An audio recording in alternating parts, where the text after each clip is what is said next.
Στη στιγμή της κούρασης δεν θα φάω μήλο. Στη στιγμή της κούρασης θα φάω σοκολάτα.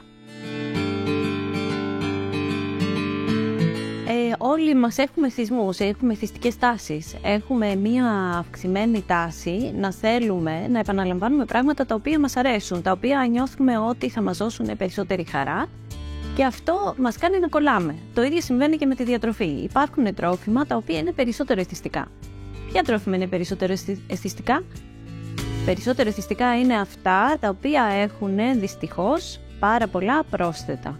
Έχουν μεγάλο βαθμό επεξεργασία, έχουν υψηλή περιεκτικότητα συνήθως σε ζάχαρη, έχουν αυξημένη περιεκτικότητα σε λίπος και αυτό δημιουργεί ένα τελικό προϊόν το οποίο πραγματικά θα είναι περισσότερο τραγανό, θα είναι περισσότερο κρατσανιστό, θα νιώθουμε ότι αγγίζει όλες τις γεύσεις στο στόμα μας που μπορεί να νιώσει κάποιος και επομένως κάθε φορά που θα το αντικρίσουμε θα συνεχίζουμε μάλλον να το καταναλώνουμε ακόμα και αν κάποιος μας πει ότι μάλλον δεν είναι τόσο καλό. Πώς μπορούμε να σταματήσουμε να λειτουργούμε με αυτόν τον τρόπο, πώς μπορούμε να απευαισθητοποιηθούμε αν θέλετε από τα εθιστικά τρόφιμα? Καταρχάς ένας τρόπος είναι να μην πηγαίνουμε στο σούπερ μάρκετ νηστικοί.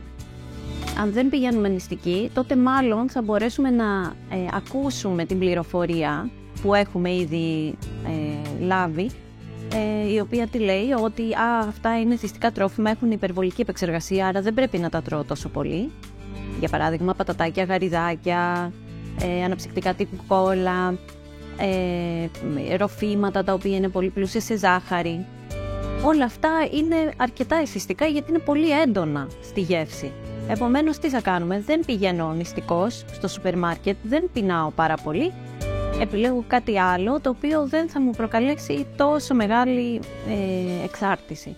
Το επόμενο πράγμα που κάνω είναι να φροντίζω όταν θα λείπω πολλές ώρες από το σπίτι να έχω μαζί μου προετοιμασμένα σνακ ή να γνωρίζω, να μάθω σε στιγμές ηρεμίας ποιες είναι οι επιλογές όταν θα είμαι έξω και θα μπορώ να αγοράσω. Με αυτόν τον τρόπο αποφεύγω να καταναλώνω τρόφιμα τα οποία είναι όντως πολύ έντονα και θυστικά. Επομένως, αν έχω φροντίσει να έχω μέσα στη τσάντα μου ένα μήλο, ένα χλάδι, λίγους ξηρούς καρπούς, λίγα αποξηραμένα φρούτα, θα φάω την ώρα που αρχίζω να νιώθω πείνα και θα βγάλω την επιλογή της σοκολάτας για λίγο πιο μετά ή θα φάω πολύ μικρότερη ποσότητα.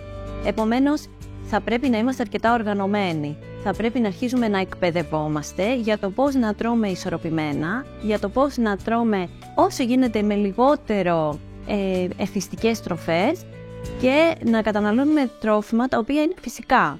Η φύση έχει μία διαδικασία ομαλή να παράξει τις τροφές, η οποία είναι χαμηλής επεξεργασίας και πλούσια σε θρεπτικά συστατικά.